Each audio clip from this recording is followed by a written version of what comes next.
માં તારા લીધે મારા ઘરનું હારું થયું છે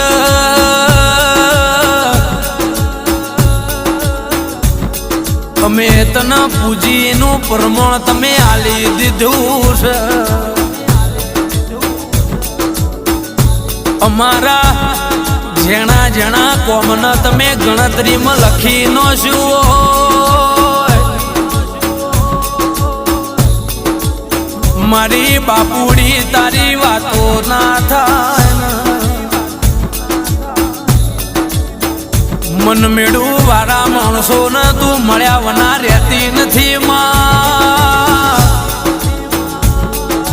તને પૂછી પૂછીને ડગલો ભર્યો છે મારી માતા આવો આવો મારા બાપના વીજળીના ચમકારા આવો